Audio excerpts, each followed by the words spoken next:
ఏపీలో సరికొత్త గేమ్ మొదలైంది. రానున్న ఎన్నికల్లో గెలుపే లక్ష్యంగా వ్యూహం రచిస్తున్న ఏపీ సీఎం చంద్రబాబు యుద్ధానికి సరైన నాయకులను ఎంపిక చేసే పనిలో పడ్డారు. 10 ఏళ్ల తరువాత దక్కిన అధికారం, రానున్న కాలంలో అనూహ్యంగా మారుతున్న రాజకీయ సమీకరణలు టీడీపీ కెప్టెన్ పై ఒత్తిడి పెంచుతున్నాయి. అందుకే భవిష్యత్తును దృష్టిలో ఉంచుకుని కేబినెట్ విస్తరణ చేస్తున్నారు. ఇంతకీ ఈ కేబినెట్ లీగ్లో ఉండేదెవరు, పోయేదెవరు?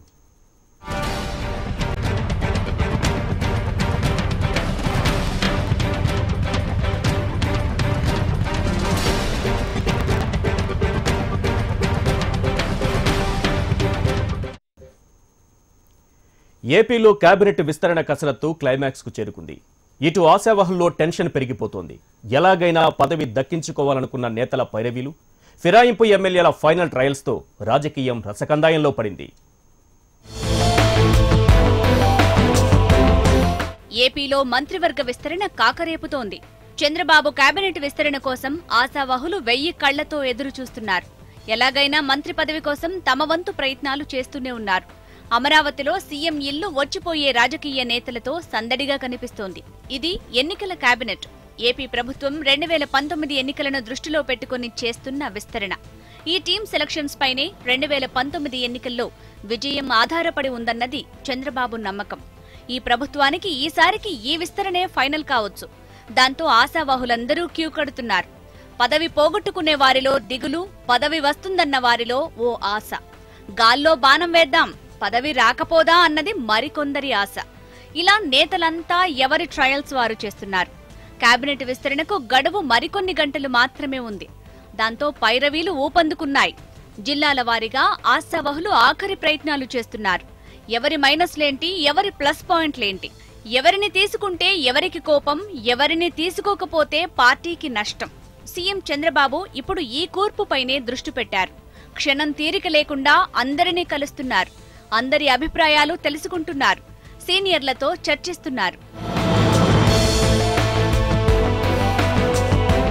కేబినెట్ విస్తరణ ఒక రకంగా కత్తి మీద సామే.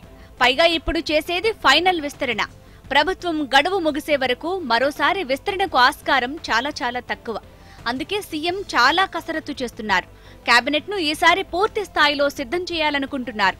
మంత్రివర్గంలో ఏ ఒక్క ఖాళీ భర్తీ కాకపోయినా దానికోసం కొంతమంది ఒత్తిడి చేయటం ఖాయం. కాబట్టే కేబినెట్ విస్తరణకు అంత ప్రాధాన్యత ఏర్పడింది. ఎలాగైనా సరే పదవి దక్కించుకోవాలన్న పట్టుదలతో సీఎం ఇంటికి క్యూ కడుతున్నారు. పదవి కోరుకుంటున్న ఆశావహులంతా కలుస్తుంటే వారందరినీ చూద్దాం చేద్దామంటూ బుజ్జగిస్తున్నారు సీఎం. శనివారం ఉదయం 9:25 అమరావతిలో అసెంబ్లీ ప్రాంగణంలోనే ఉన్న సువిశాలమైన గ్రౌండ్స్ లో కేబినెట్ విస్తరణ జరగబోతోంది. 2019లో రాజకీయ ముఖ చిత్రం ఎలా ఉంటుందో ఇప్పుడే ఊహించటం కష్టం. కాకపోతే ఈసారి ఎన్నికలు టీడీపీకి జీవన్మరణ సమస్యే. ఓవైపు వైసీపీ దూకుడు, మరోవైపు సైలెంట్ గా చాప కింద నీరులా చొరబడుతున్న జనసేన. బీజేపీతో మిత్రత్వం అప్పటికి ఎలా ఉంటుందో తెలీదు. పైగా నారా లోకేష్ మండలిలో అడుగుపెట్టారు. కాబట్టి భవిష్య సీఎంగా లోకేష్ 10 కాలాల పాటు అధికారం చేపట్టాలంటే పునాదులు బలంగా పడాలి. అందుకే తన టీం సెలక్షన్ లోనే విజయం ఆధారపడి ఉంటుందని చంద్రబాబు గట్టిగా నమ్ముతున్నారు. ప్రస్తుతం ఏపీ కేబినెట్ లో 19 మంది మంత్రులున్నారు. ఈసారి ఈ సంఖ్యను 26కు పెంచాలని సీఎం భావిస్తున్నారు. జిల్లాల వారీగా నేతల బలాబలాలు, బలహీనతలను బేరీజు వేస్తున్నారు. పనిచేయని వారిని సాగనంపి పార్టీకి ఉపయోగపడతారనుకున్న వారికి మంత్రి పదవులు కట్టబెట్టాలన్నది సీఎం ప్లాన్. మరి సీఎం టీంలో ఉండేదెవరు, పోయేదెవరు?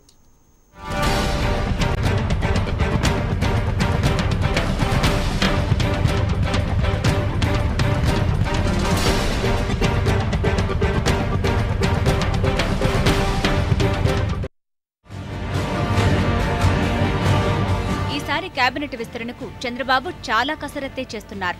కేబినెట్ లో పెద్దగా పనిచేయని వారిని, ఇన్నాళ్లు టైం ఇచ్చినా పట్టు సంపాదించని వారిని పక్కన పెట్టి కష్టపడి పనిచేసే వారిని ఎంపిక చేసుకోవాలనుకుంటున్నారు.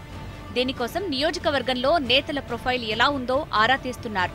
పైగా అసెంబ్లీలో నేతలు కనబరిచిన ప్రతిభ కూడా ఈసారి మంత్రుల ఎంపికలో కీలకమే.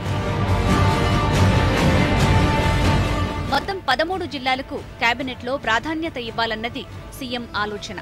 అలాగే సామాజిక వర్గాల వారీగా మైనారిటీ కోటాను దృష్టిలో ఉంచుకుంటున్నారు. ఇప్పటివరకు 5గురు మంత్రులపై వేటు పడే అవకాశముందని క్లారిటీగా తెలుస్తోంది. పీతల సుజాత, పల్లె రఘునాథ్ రెడ్డి, బొజ్జల గోపాలకృష్ణారెడ్డి, మృణాలిని, రావెల కిషోర్ బాబులపై వేటు ఖాయమని తెలుస్తోంది. పశ్చిమ గోదావరి జిల్లాకు చెందిన పీతల సుజాత శాఖపై పట్టు సాధించలేకపోయారన్న ఆరోపణ ఉంది. జిల్లాలో అందరినీ కలుపుకొని వెళ్లలేకపోవటం, శాఖపరమైన సామర్థ్యాన్ని చూపలేకపోవటం ఇబ్బందికరంగా మారిందని అంటున్నారు. ఆమె స్థానంలో బీసీ కోటా నుంచి పితాని సత్యనారాయణకు అవకాశం దక్కే ఛాన్స్ ఉంది. అయితే ఈమె స్థానంలో అదే జిల్లా నుంచి ఎస్సీ కోటా నుంచి గొల్లపల్లి సూర్యారావు రేసులో ఉన్నారు. మరోవైపు సుజాత స్థానంలో మహిళనే తీసుకోవాలనుకుంటే విశాఖ జిల్లాకు చెందిన అనితకు ఛాన్స్ దక్కే అవకాశం ఉంది. ఇక నారా లోకేష్ కు చిత్తూరు జిల్లా కోటాలో మంత్రి పదవి ఇస్తున్నారు. ఈ జిల్లాకే చెందిన బొజ్జల గోపాలకృష్ణారెడ్డి గత కొంతకాలంగా అస్వస్థతతో ఉన్నారు. చురుగ్గా పనిచేయలేకపోవడంతో ఆయన్ని తప్పించడం దాదాపు ఖాయమని తెలుస్తోంది. ఆయన స్థానాన్ని లోకేష్ తో భర్తీ చేయనున్నారు.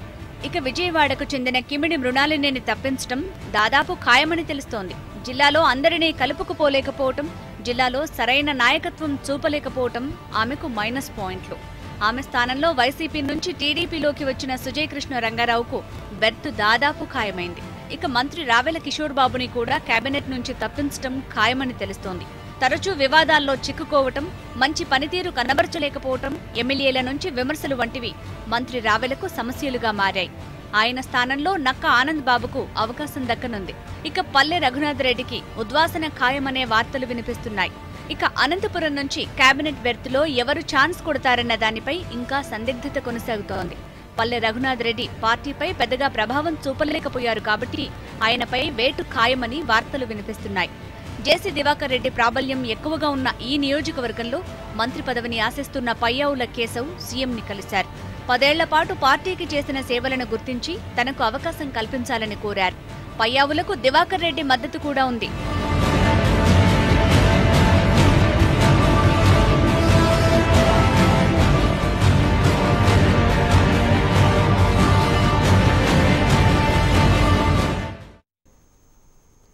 మంత్రి పదవి అంటే ఆశపడినది ఎవరు?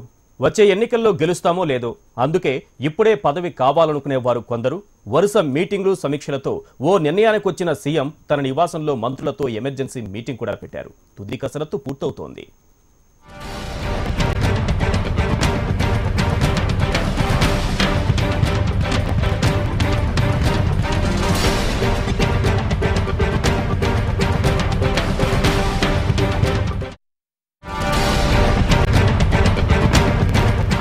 మంత్రులకు ఉద్వాసన.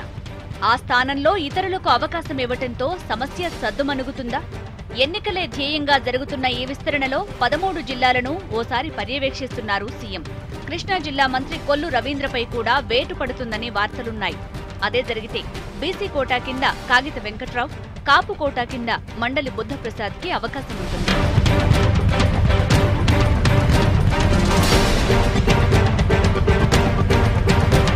ఒంగోలు నుంచి మంత్రి సిద్ధరాఘవరావు ఉన్నారు కాబట్టి మరొకరికి ఛాన్స్ లేకపోవచ్చు.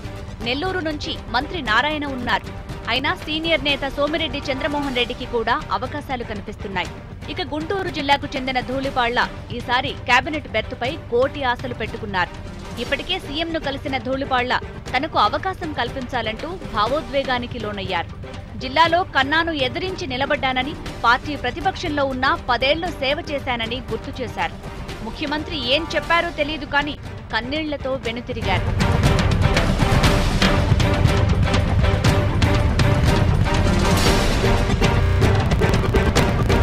ఈసారి కేబినెట్లో మైనారిటీ వర్గానికి ప్రాతినిధ్యం కల్పించాలని నిర్ణయించారు. పశ్చిమ గోదావరి జిల్లాకు చెందిన ఎమ్మెల్సీ షరీఫ్, అనంతపురం జిల్లా కదిరికి చెందిన ఎమ్మెల్యే చాంద్ బాషా ఈ కోటాలో పోటీ పడుతున్నారు. ఇందులో చాంద్ బాషా వైసీపీ నుంచి టీడీపీలోకి మారిన ఫిరాయింపు ఎమ్మెల్యే.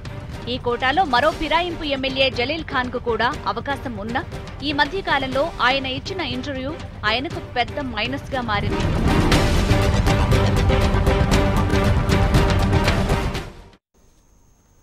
కేబినెట్లో ఫిరాయింపు ఎమ్మెల్యేలది ఓ బాధ. కేవలం మంత్రి పదవే హామీగా పార్టీలోకి జంప్ చేసిన వారందరికీ సీఎం అవకాశం కల్పించలేకపోవచ్చు. మరి వారందరినీ ఎలా బుజ్జగిస్తారు?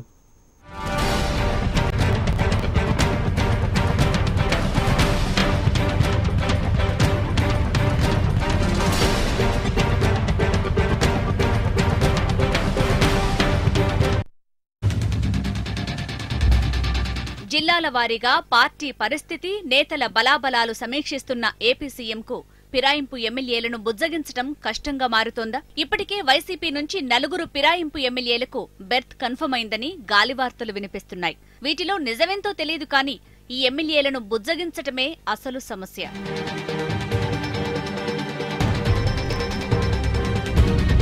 తూర్పుగోదావరి జిల్లాలో ఇప్పటికే యనమల, చినరాజప్పలు మంత్రులుగా ఉండటంతో ఇక కొత్తగా ఆ జిల్లా నుంచి ఎవరికీ అవకాశం ఉండదు. కానీ మరి వైసీపీ నుంచి టీడీపీలోకి జంప్ చేసిన జ్యోతుల నెహ్రూకు మంత్రి పదవి హామీ ఇచ్చారు. మరి ఆయన్నెలా బుజ్జగిస్తారు? కడప జిల్లా రాజకీయం కూడా సీఎంను ఉక్కిరిబిక్కిరి చేసేస్తోంది. జగన్ ఇలాఖాల్లో టీడీపీ జెండా ఎగరటంలో కీలక పాత్ర పోషించిన జమ్మలమడుగు ఫిరాయింపు ఎమ్మెల్యే ఆదినారాయణ రెడ్డికి కేబినెట్ బెర్త్ హామీతోనే పార్టీలోకి చేర్చుకున్నారు. అయితే ఆయనకు పదవి ఇస్తే ఊరుకునేది లేదంటూ రామసుబ్బారెడ్డి, లింగారెడ్డి నేతలు ఎదురు తిరిగారు. ఈ పంచాయతీ సర్ది చెప్పేందుకు సీఎం రమేష్, మంత్రి గంటాను రంగంలోకి దించిన పరిస్థితి సద్దుమణగలేదు. రామసుబ్బారెడ్డికి ఆర్టీసీ చైర్మన్ పదవి ఆశ చూపినా ఆయన తిప్పికొట్టినట్లు సమాచారం. నేను ఆ రోజు కూడా క్లియర్గా నా అభిప్రాయాన్ని వ్యక్తం చేశాను. ముఖ్యమంత్రి గారు ఒక నిర్ణయం తీసుకొని పార్టీ శ్రేయస్సు దృష్ట్యా నేను తీసుకోవాలనుకున్నప్పుడు కూడా చెప్పడం జరిగింది. కొంత ఇబ్బందులు కలుగుతాయంటే నేనున్నాను అని చెప్పడం జరిగింది. నేను ఏది కూడా ఆయన కూడా ఆ రోజు డిమాండ్ చేయలేదు. కానీ మాకు గౌరవంగా కార్యకర్తలు ఇబ్బంది పడని విధంగా మీరు మమ్మల్ని చూసుకోమని చెప్పినాము. ఇక దివంగత నేత భూమా నాగిరెడ్డికి ఇచ్చిన మాటను చంద్రబాబు నిలబెట్టుకోవాలనుకుంటున్నారు. ఆయన కుమార్తె భూమా అఖిలప్రియకు కేబినెట్ బెర్త్ ఖాయమైపోయింది. అయితే భూమా కుటుంబం నుంచి ఇప్పటికే 3 పదవులు ఇవ్వటంపై సీనియర్ నేత కేఈ కృష్ణమూర్తి గతంలో అభ్యంతరం వ్యక్తం చేశారు. కానీ అనూహ్యంగా భూమా చనిపోవటం, తాజా పరిణామాల్లో ఆయన వారసురాలిగా అఖిలప్రియకు ఛాన్స్ ఇవ్వటంపై ఆ జిల్లాలో పెద్దగా వ్యతిరేకత వచ్చే అవకాశం లేదు. మరోవైపు ఉద్వాసనకు గురయ్యే మంత్రులెవరన్నది ఇప్పటికీ స్పష్టంగా బయటికి రావటం లేదు. కాబట్టి వారంతా అయోమయంలో ఉన్నారు. రేపు మంత్రివర్గ విస్తరణ జరిగితే తప్ప ఉండేదెవరు, ఊడేదెవరు అన్న క్లారిటీ రాదు. ఎంపిక చేసిన కొత్త టీంలో ఎవరున్నారన్నది రేపు ఉదయం వరకు సస్పెన్సే. సీఎం టీంలో ప్రాబబుల్స్ కు మాత్రం ఈ రాత్రి నిద్ర కరువు. ఇది AP cabinet league special focus. ఇప్పుడు ఒక షార్ట్ బ్రేక్ తీసుకుని మరిన్ని